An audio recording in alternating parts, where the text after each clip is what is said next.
Good evening, ladies and gentlemen, and welcome to North Shore Live, Cooper's Corner. We're live this evening. This is October the 28th, 2015.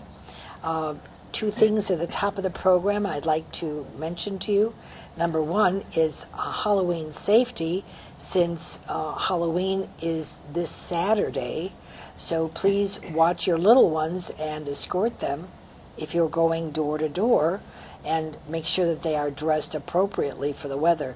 Today is not balmy by the least looks at all. Temperature is low and the rain is chilly, so be prepared. And that's number one. And number two is Saturday night, pardon me, before you retire, please set your clocks back. Yeah, they go back. Fall back, spring ahead. Fall your clocks back 1 hour, so we gain an hour.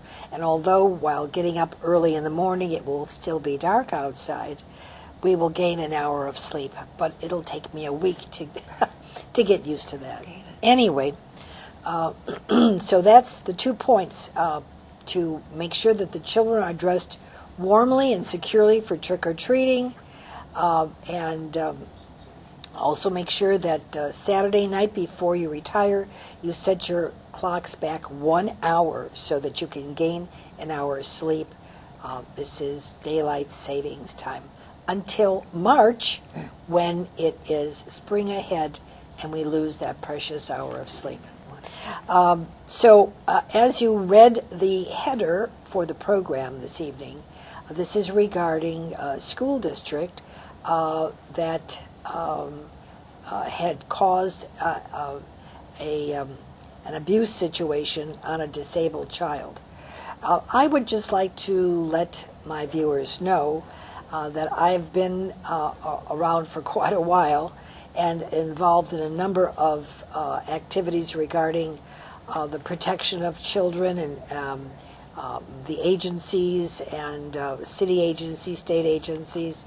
I'm a Rotarian. My husband's a Shriner, 50 years Shriner. And so we do things to help people and organizations help others, especially with the polio epidemic that was in the 50s. We, with Rotary, go to nations to help provide vaccines for the children. So anyway, this is a letter. It's a little grayish, brownish, whatever. It's worn for the years. But this was from the Department of Children and Family Services, State of Illinois, and at that time it was Gordon Johnson who was the director. And it goes to me, Mrs. Beverly Cooper. I'm the executive director of VOCAL, VOCAL. That was the Victims of Child Abuse Laws, where when anything was happening to a child, you had to report it to the state. And that became law because I sat on that panel. It was a 10-year sitting on that panel, and that was written into law in the state of Illinois as a mandated reporter. You had to, any professional or person seeing abuse to a child had the right to call the state and report the abuse, whether it was physical abuse or whether it was not being amply fed or whatever it was. And within 24 hours, they were to come out and they were to they were to investigate. It was an investigation. So let me just read you this letter. It says, "Dear Mrs. Cooper, I'm pleased to appoint you as a member of the statewide Citizens Committee on Child Abuse and Neglect. Committee members fulfill a vital communication role in linking this agency with individuals and other community services. The statewide meetings offer a time and place for committee's members to voice concerns and make suggestions about department operations and policies. These committee meetings also give members of my staff the opportunity to share agency views and goals with the committee. Through this exchange of information, we are alerted to the diverse problems and needs of children and families in your area, which is the suburban area. This exchange of information process enables us to provide comprehensive, effective service networks to improve the quality of life for children and their families.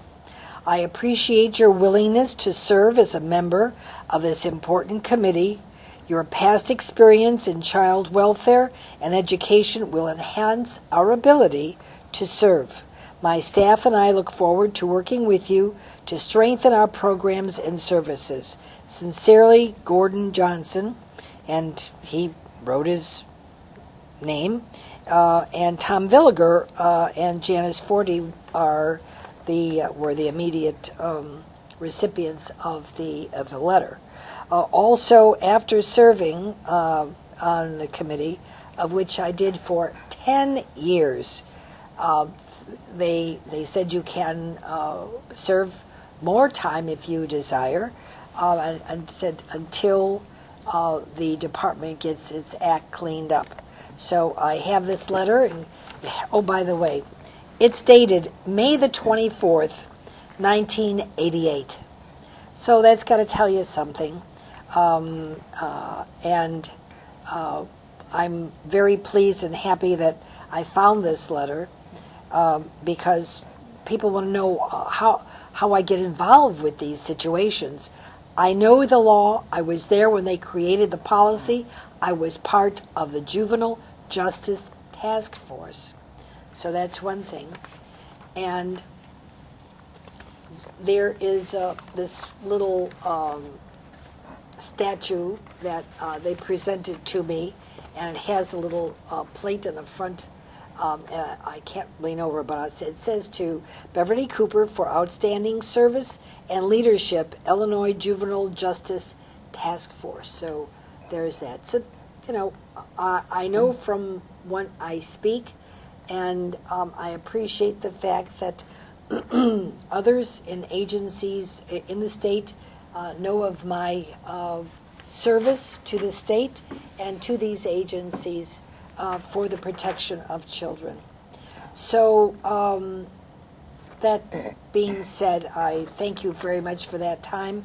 And our program this evening has Nancy Thorner and Carl Lambrecht on the dais with us.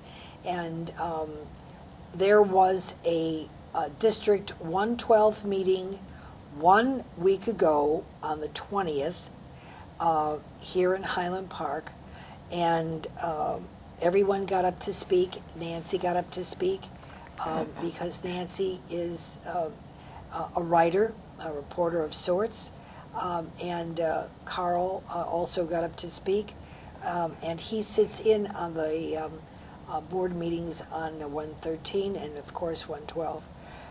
So the room was full, and there was about 15 people that came up to speak on the behalf of whatever they wanted to say regarding the school district. So without any further ado, let me introduce Nancy Thorner to you, and she's going to read this article of which she wrote and did read to the Board of Education of 112, the board, and left papers for everyone to pick up. So welcome, Nancy.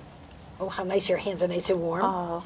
And I know you are very interested in everything, specifically the wrong dealings that children get in the school district. And this is an article that you wrote and had published regarding a disabled child.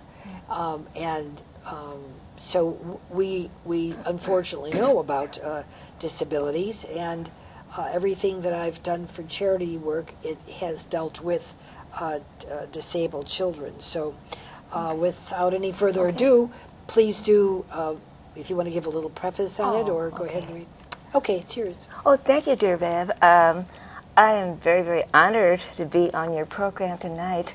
As Bev told you, I uncovered the story, and I decided to write about it because I'm very much for justice and doing the right thing, and I'm very concerned with cover-ups that take place, whether they're in government, whether in school districts. In fact, cover-ups take place all over the place. This is a way people have of protecting what they do, so those who are guilty do not get prosecuted in the way that they should. Well, it does happen in school districts, and the listeners probably do know of some situations where it's happened in their school district. But I just thought this was an egregious situation. It happened in District 112, which is the elementary district of Highland Park School District. I'll start reading the story, and then we can kind of maybe at times just pause a little bit, Bev. As I said in the beginning of my article, it is often said that a cover-up is worse than the deed itself. Especially egregious is when the cover-up takes place in a public school system for the purpose of keeping negative information from citizens that would otherwise tarnish and possibly subject its behavior to the scrutiny of law enforcement. An incident involving an assault of a Highland Park District 112 elementary student took place at a special needs elementary school located in Northbrook on May the 27th, 2014. North Shore Academic Elementary is a therapeutic elementary school where a number of schools send children who are in need of special attention that their own school districts can't provide. Highland Park District 112 is a participant. At the time, Highland Park District 12 sent 6 students to this school, and the assaulted child was one of these students. He had attended the same school from first grade and was a 5th grade student at the time. But near the end of the day, on May the 27th, 2014, a teacher assistant became frustrated with the subject and with force laid hands on him. Upon returning home from school, the subject's mother saw that her child's neck was red and was told by the child about the aggravated assault that had taken place. Now, in this article, I said that the neck was red, but far more was done, which I was not at liberty to expose at the time. The mother immediately on the same day called school officials at North Shore Academy Elementary to report the assistant teacher's assault on her child. However, the school teachers said they had no knowledge of the incident, and as required by law, no certified teachers were present or near the classroom at the time of the assault. Now, this is very important, too, because whenever there is an assistant teacher, there is supposed to be another teacher who is certified, taking charge, or at least looking over to see how the situations are being handled by the assistant. Neither did the teacher assistant tell anyone about the incident. The mother was informed that proper school and district policy and procedures would be pursued. This is very important because at the time, even though it took place over a year ago, the mother was informed by the school district that everything was going to be done that was possible. Now, what happens next? What followed was that school officials requested the family not to go to the police, maintaining that the school's policy and procedures were adequate to conduct an investigation. Upon completion of the investigation, administrators assured the family that the teacher assistant had been placed on leave, and later on that he had been fired for not following protocol. Because of the action taken, the family trusted that the school had dealt appropriately with the matter by following its policy. Of note is that shock was expressed at the time by administrators regarding the behavior of the teacher assistant. He was considered a nice guy. I think we all know experiences. Not saying that the assistant teacher was like other people who commit murder, definitely not, or anything of that sort. But how often does the family or somebody else say of the offender, Oh, he was such a nice guy. He would never do anything of that sort. It's a youthful comment, Bev. Now, in April, May, and June of this year, the mother, greatly concerned about the placement of her special needs child into a public school education room in Highland Park District 112, filed a due process of disagreement on placement and education. Her filing was based on a breakdown of school trust perceived by the entire school's family. District 112 was seemingly seeking to implicate a public school program to save the district money by not paying to send the subject to a special therapeutic middle school for the 2015-2016 school year. Now, a little bit about this. There might be special education classes in school, but this child was in a therapeutic education class, which requires counselors and a lot more done and care than would be in a special education class. Imagine a student who was disabled greatly being placed in a special education class who was now in 6th grade and who would be able to keep up with the subject matter. An impossibility. Can't. It just wouldn't work. The child's family was in agreement over how it viewed the situation.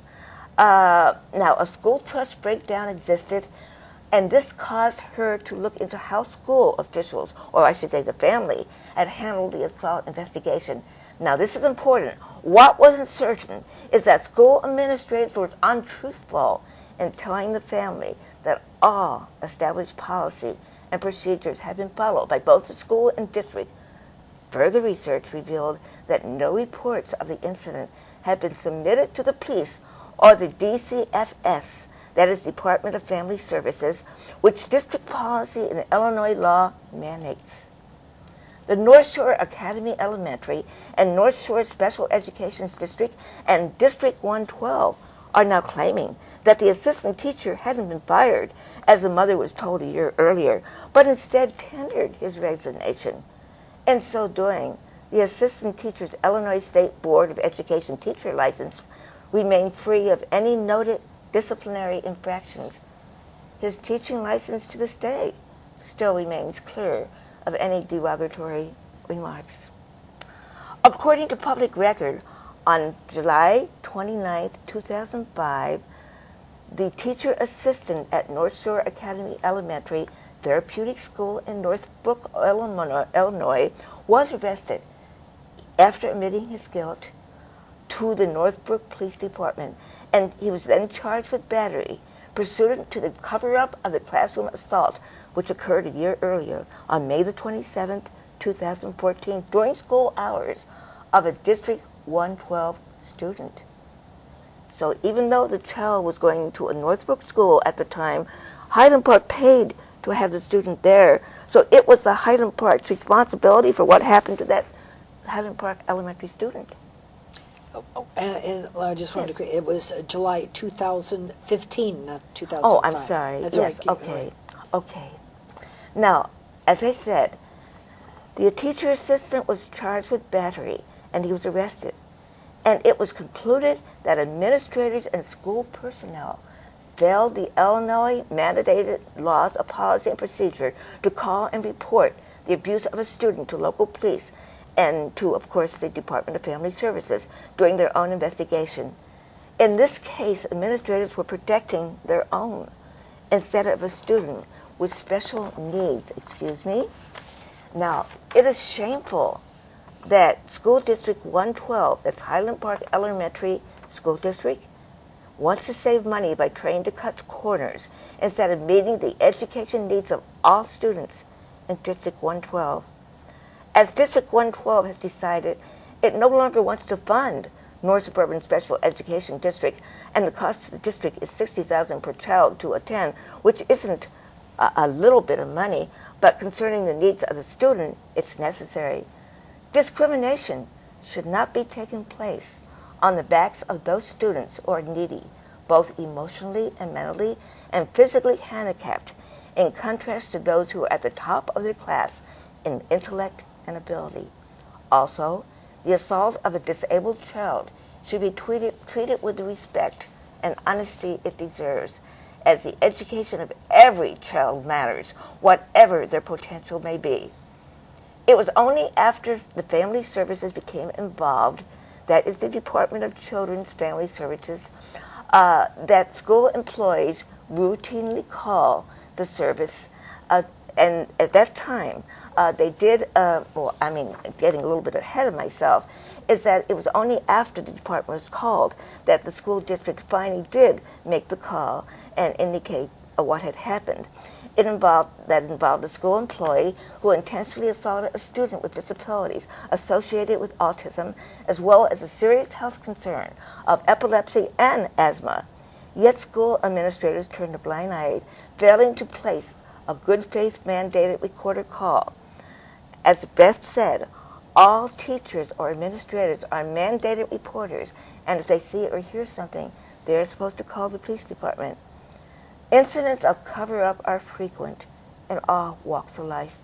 School administrators will continue to hide undesirable happenings from the public, which might damage them in the public's eye, unless concerned citizens take on the role of becoming citizen reporters, knowing that the public isn't in a state of comatose and that actions are being scrutinized and hopefully result in justice being served, and administrators who are forthright initially so as to cover up isn't necessary must be done.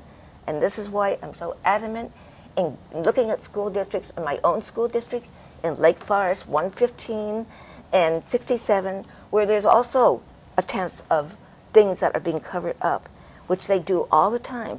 In fact, as Carl Lambrecht well knows, administrators hire high-paid people just for the purpose of spinning the news, of talking to newspapers and things of that sort. So if anything negative comes out, they can get right to the newspapers and say, oh, this isn't why that happened. This is how it really happened, so that they can make the administration look good. And this is unacceptable, and it takes lots of perseverance to get past this. Have anything to say about that, Carl? Well, basically, they hire a full-time person regarding public relations. Public relations. Yeah. Yes. It's not needed in a micro school district. I define a micro school district as a school district having about less than 500 employees. The federal government states that small businesses are businesses with less than 500 employees. You'll see right away that the districts in this general area are all micro school districts, with the exception of a couple of them where I would call them nano school districts, where they have less than 100 employees. Wow. And basically, we're spending too much money on administration. But they're trying to cover up an incident that, although wrong to begin with, if it would have been handled appropriately and gotten to, this cover-up would never have happened. That's true. Beth, very true. Because as we well know, if people are truthful in the first place and say, I'm sorry, as happens in politics many times, people will forgive them.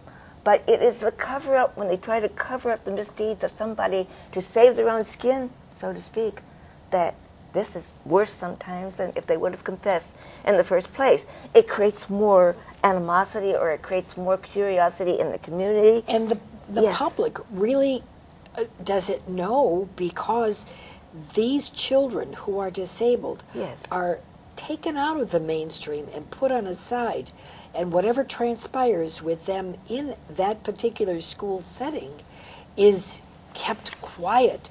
And because they are disabled, at some point, maybe they can't get their story correct or whatever, but if a child is hurt and tells its mother that it's been injured, and you can very well see there was damage, there was an assault on the child, the skin tissue was red.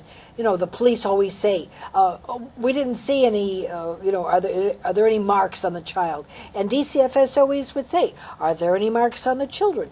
And you have to say, is there a mark? What's that little bitty scratch? We used to go over children with a fine-tooth comb, with a magnifying glass. Here, this is very obvious, Nancy, that there was real brutality assaulted upon this child, and that all these teachers, and we're talking about teachers, and we're talking about receptionists, and we're talking about superintendents who knew, and each one passed the buck to say that they didn't, they didn't know about it or whatever, but that at one point, they all knew that something had happened, and that a superintendent made the comment that it did not arise to the level of contacting DCFS, or the police, which was wrong, because this person that created this abuse to begin with never taught disabled children before. This was the first time he was in the teaching profession, and he went on to something else. The point is that he would have been, dealt with appropriately had they been honest and forthright and said, you've not dealt with disabled children. We don't do it this way. I'm very sorry. You can no longer be in this school, and we have to report this and whatever. But they didn't. They covered it up. Up to the top of the line, the superintendents covered up a story about a disabled child. And not only that, Bev, we're talking about the Department of Family Services.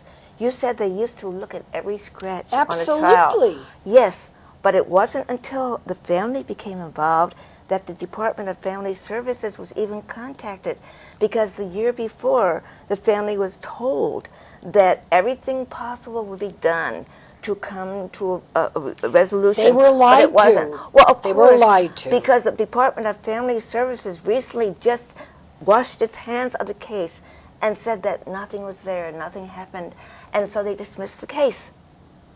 Well, we need to bring this to the attention of the families, because how do we know if your child is not assaulted or abused by a teacher's aide, and it's not been reported?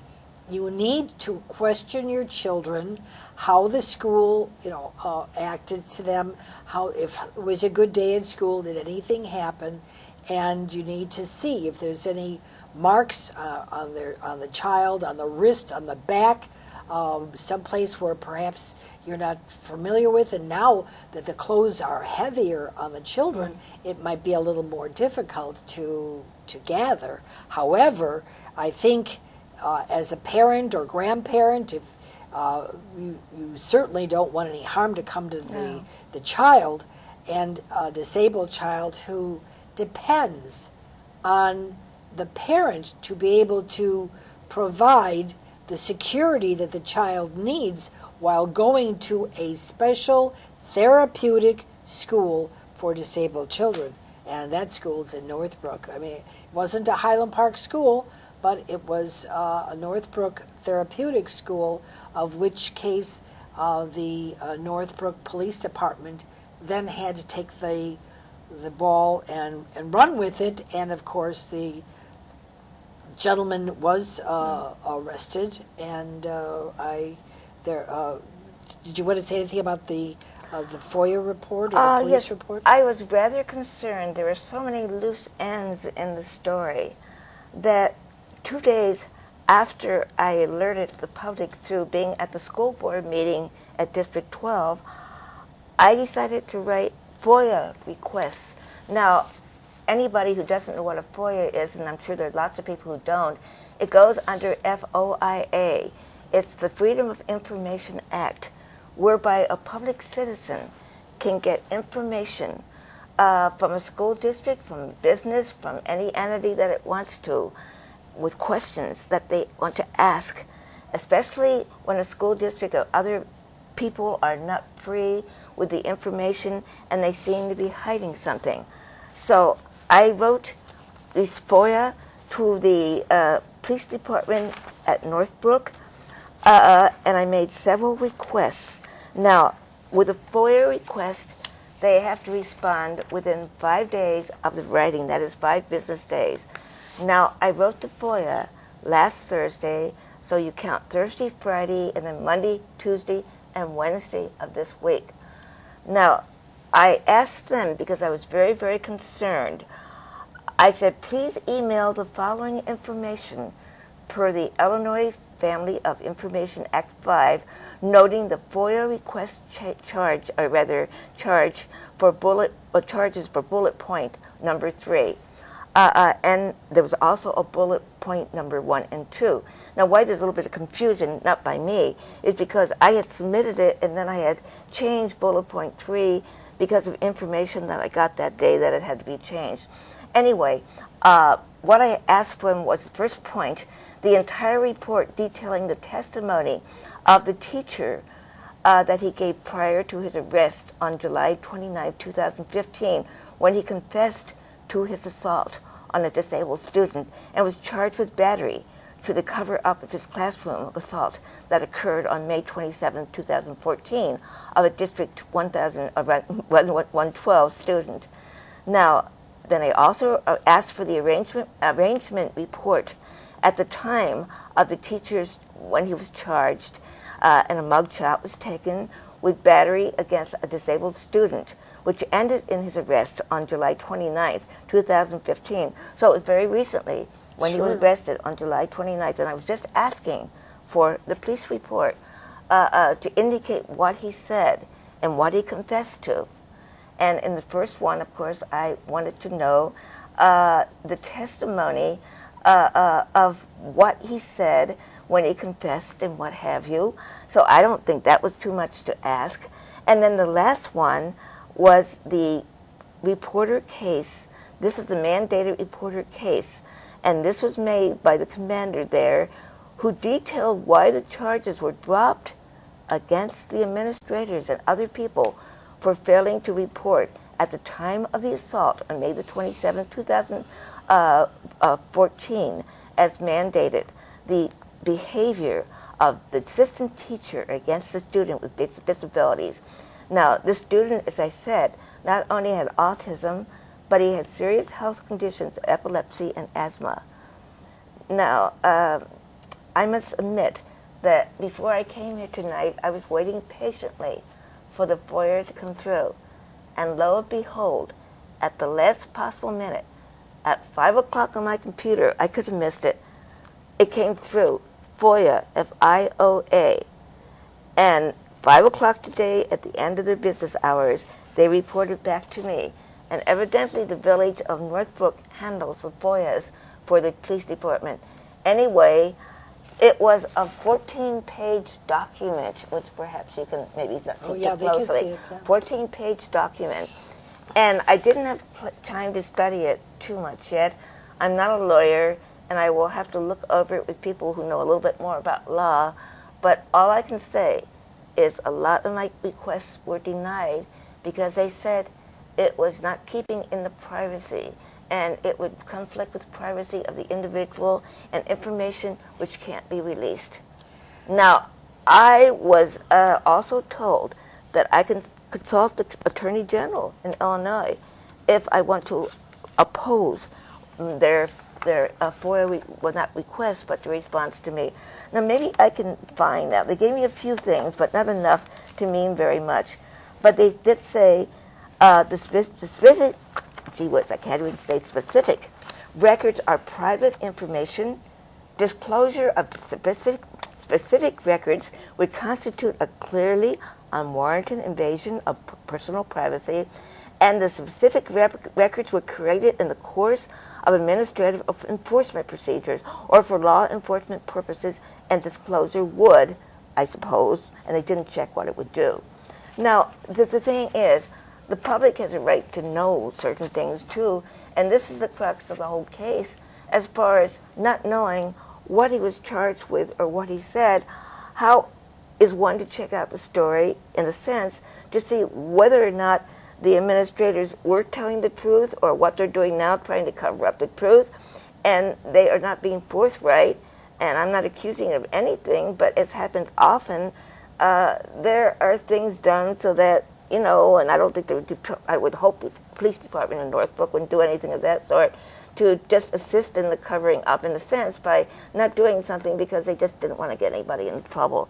Generally, the police departments are very forthright, and I will say that this police department is probably forthright too. But whatever happened for them to excuse the administrators that they were going to investigate, that were under investigation, and all of a sudden they said that they wouldn't be investigating them, just sounds a little bit strange to me.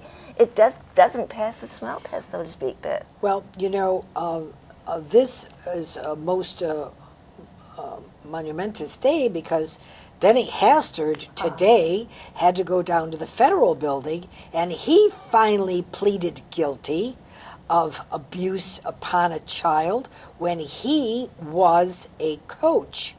Downstate Illinois at a high school. He was a wrestling coach, and there was a situation that was there, and this is decades ago, and now it is being brought to the forefront because of the fact that he was paying monies out for to keep this young man, or men, I don't know how many there were, the boys on his wrestling team, quiet. So he was paying money out for that effect. I'm only saying to you that this is what was on the news. This is what we've known about. But today's date, October 28th, 2015, Denny Hastert went down to the federal court and pleaded guilty for extolling money. I mean, he put out $3.5 million in increments so that the IRS and the federal government wouldn't know what he was doing, how much money he had to put out, but that the boy, now a man, wasn't even named, was person A. That's all they said. But I think at some point this person will come out. We don't know to what extent, but the fact is that how unbelievable that we're having this program this evening, and that Nancy is writing about a situation with a disabled child who trusted the caretakers that he has just for the school day, and the cover-up that came about with that, and that Denny Hastert, after so many decades, I mean, he was Speaker of the House, number 2 to the president, and that this was his background. I'm astounded. The cover-up was so immense, so immense. What concerns me greatly, too, is I think many people are concerned about, especially if they watch the news and know what is happening. Many people, of course, are busy, I guess, and you don't have time to really delve into the news and know what's happening. But as is often stated, now, Denny Hastert was rich and powerful. Rich and powerful. Now, it is being said that he was being able to make a plea bargain, and he might not get any punishment much, or maybe 6 months in jail for what he did. And he could get a 5-month jail sentence or what have you, but he won't get that much. So it's the rich and powerful who get off with a slap on the wrist. And I'm just wondering if even though the Northbrook Police Department arrested this teacher assistant for his confessed abuse of the child, which included slamming against the wall also, whether or not he will really be excused in the end and he will be vindicated, because I have no way of knowing at this point. He's been arrested, but I don't know about the trial and what might happen in the trial, or whether something might happen that they'll just forget about the case and he'll just be completely vindicated. And this is justice system which really greatly concerns me, because the ordinary person, if they do anything wrong whatsoever, they will be penalized. They might go to jail for a long time. But we have politicians and other people that it doesn't matter what they do, they will be vindicated, because the rich and the powerful, they get off with this justice system, and it just isn't right. Maybe you don't even have to be rich and powerful sometimes. You just have to be influential in some way, and they don't indict you or they don't get after you. Well, the point is that the child, Yes. we're forgetting the most important element here, and that is the child himself, and the fact that he is autistic and suffers from seizures and is asthmatic, and the fact that the teacher's aide put his hand over the child's nose and mouth. The child didn't even know how to scream for help. He didn't know. When they're disabled and they go to a therapeutic school, that's the point, is that they don't know how to react as a regular everyday school child would know. If you see danger, you run away or you scream for help. This child is disabled, and what it did to him frightened him beyond words, that he's unable to put into context, I suppose, with the help of a therapeutic person to handle his verbiage, what happened, or drawing a picture. They do that. They draw pictures of what this person did, either a man or a woman to a child. But the point is disabled. The word is disabled. It was abuse upon a child that's disabled.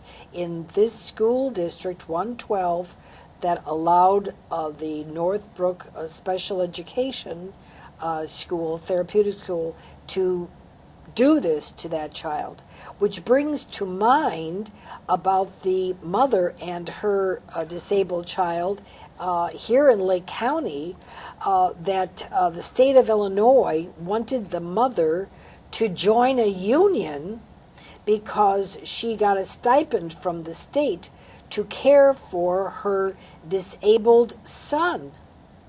And the fact is that that is the whole idea of being a mother. I mean, is you care for your child, but that the state had the audacity to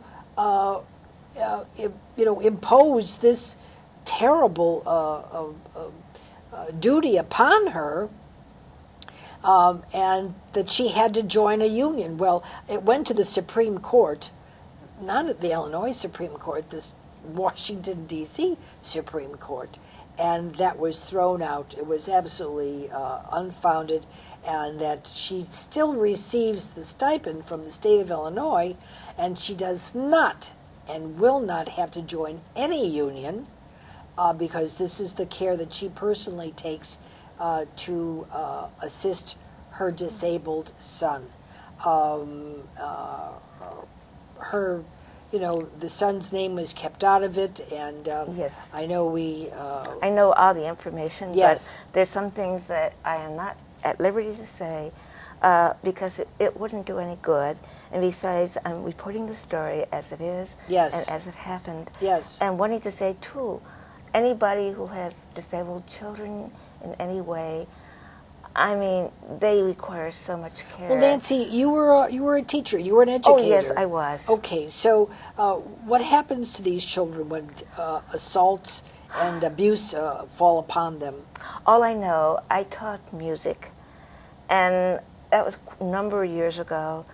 But I remember teaching special education classes where, at that time when I taught, we didn't have special education classes at every grade. They put them all together from all grade levels. They had all many disabilities and things of that sort. This was in Pennsylvania. Anyway, those children loved music. They loved rhythm. They loved instruments when I would give them sticks and tambourines and things of that sort to do. And they loved to sing. And at that time, we had something called arrhythmics that we taught as a school teacher, and that's movement to music. And so we would play music and tell the kids to move like butterflies and things of that sort. And of course you can't do that with children that could be much before first grade. And now it might even be too silly for those children the way they are today. But when I was teaching, they just loved to move with the music. And they loved to sing. Their singing wasn't that good, but they sang with enthusiasm. And it was something they needed.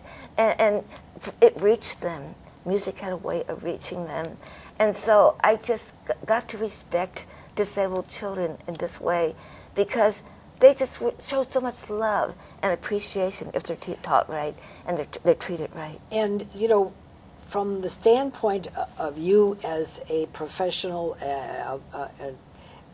a teacher of music, but you were a professional teacher, I myself, who was a part of the Juvenile Justice Task Force for 10 years, and went to Springfield, went downtown to the State of Illinois building. I mean, I participated in all their, in whatever functions they had. And I will tell you that Father Lyon, out of Holy Name Cathedral, his sister, she was a nun, she also participated. I think she came because of Catholic Charities participating in this entire group that was down there. So, excuse me, it was very diverse. There were many people, but all were contributing for the protection of children. And the point being is that you had to report any ill situations that came about with children. What has happened, though, and I'm sure Carl will know this too, we're all older than many of our viewers. Society has changed. The way it used to be, where we had inside of us a duty, what was right, what was wrong. That's true. Not saying it doesn't exist in many people, but there are many people, especially among the young, where right and wrong is relative. It's what feels right. And so many teachers see nothing, or people probably see nothing anymore in not doing the right thing. Instead, they will try to hide something, and this is what gets them in trouble too. But if they would just know what is right and do what is right, as should have been done when this incident happened, it would have been, this matter wouldn't have come to place now. Where is honesty and integrity? Where is that? It's hard to find. Do we have that anymore? It's there, but it's getting harder and harder and more difficult to find. I'm fearful of the fact that honorable people will be persecuted just for the fact that they have integrity. And so what stops someone from going into a store and stealing, or someone going in and killing someone? Or what is happening to society that they have to, they being the wrong people, take out their hostilities on the most vulnerable, the disabled, and a child? I think you would need to have another program for this and have a psychologist. Well, we're going to do that. Or somebody we're going to do that. This is could going to be explain. This is going to be a series. And besides, there's no explanation. We can't explain. I don't but know. I could say lots of things about that, but it's just that young people, many times I say to myself, although I do relate to many young people, but the young people today, when I see them and how they act and what they do, it's as if I'm living in another world, because I don't fit in with how they think. And this is, I think, what is happening to society. When we're gone, there will be a whole new way of thinking as society, which to me kind of grieves me. It isn't like it was when I was growing up. Not that anything can remain the same, but things have changed so much in the past 50 years that it's astounding. It's frightening, not astounding, absolutely frightening. On these TV programs, you see the older programs that used to be Leave It to Beaver, and the mother-father programs, and the radio that I listen to. I love radio. Yes, the radio. I mean, Henry Eldridge and Baby Snooks and Amos and Andy and the great Gildersleeve. Yes. Before we had television, we'd sit in front of that console But- and listen to these programs. It was wonderful. But you see that the honesty in the person, Andy Hardy, all those programs on TV.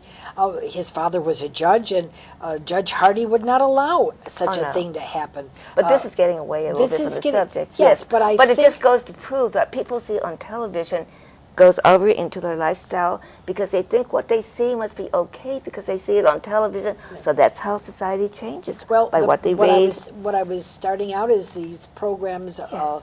like on Me TV, the old stations, they have Superman, I used to run inside to watch Superman every night and hear Superman. And it's truth, Yes. justice, and the American way. Truth and justice. Where is the truth? Where is the justice? What has happened to our American way? What, excuse me, Carl, is there something that, Yeah, Well, we have to give Carl a chance we- to keep up information on tonight. Basically- and I think Carl will need more time, Yeah, Deb, we'll- another time, because I yes, think we covered. we're going to, let me just say. And if I hear anything else, if I write another article, I'll let you know too. Okay. So I can kind of give them an Yes, update. we about- will keep this as an Yes. ongoing, Yes. I guess, situation for them.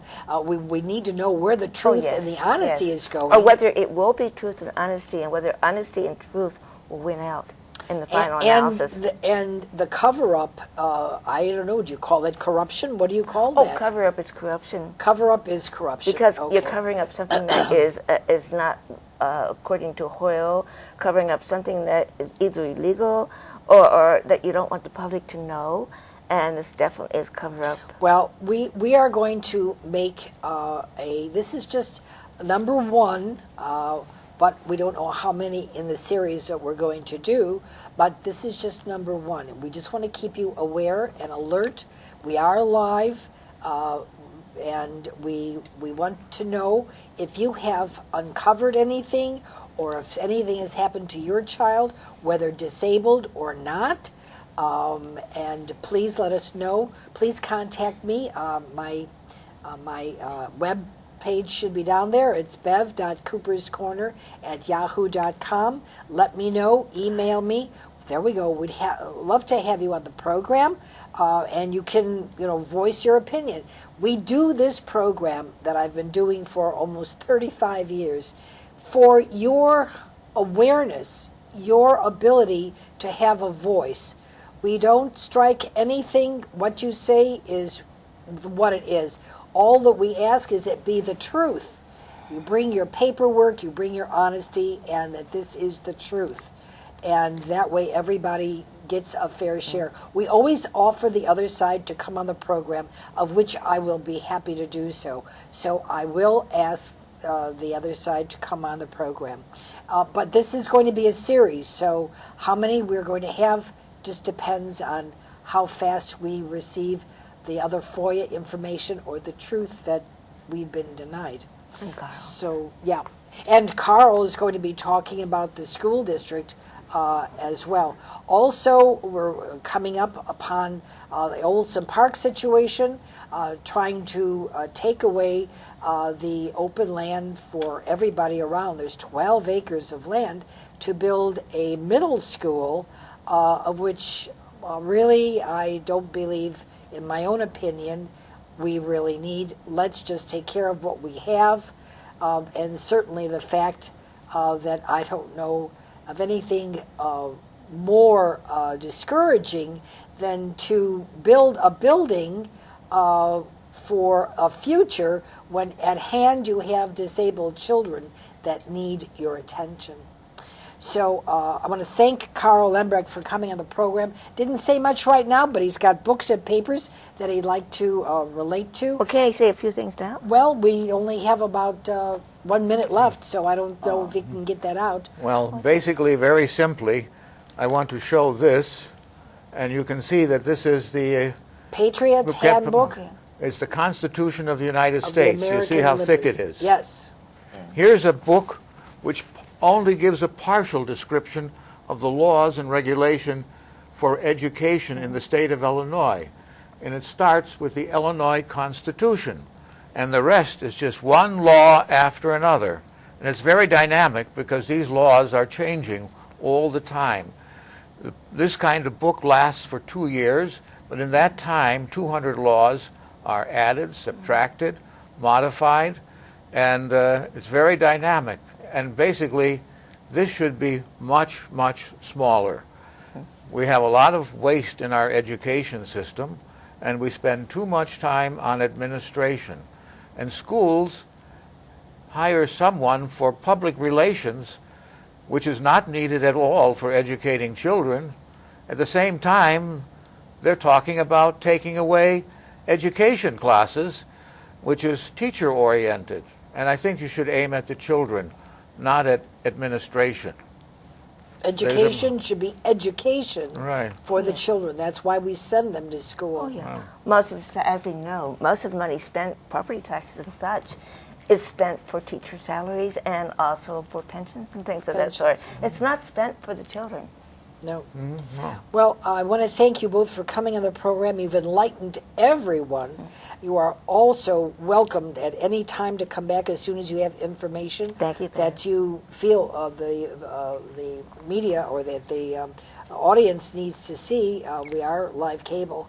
And any questions that you might have, please feel free to contact me. And you will see this on YouTube. We will put this out for the world to see of what's going on here at School District 112 and a disabled child that was assaulted at a Northbrook facility, the North Shore Special Education.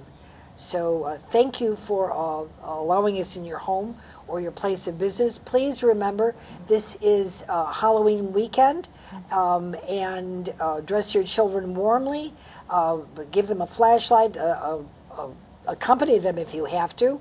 And number 2 is turn your clocks back 1 hour on Saturday evening when you retire, so that on Sunday morning you will have the correct time.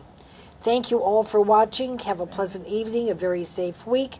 Happy Halloween, and see you next week on North Shore Live, Cooper's Corner. Thank you very much. Thank you, Bev.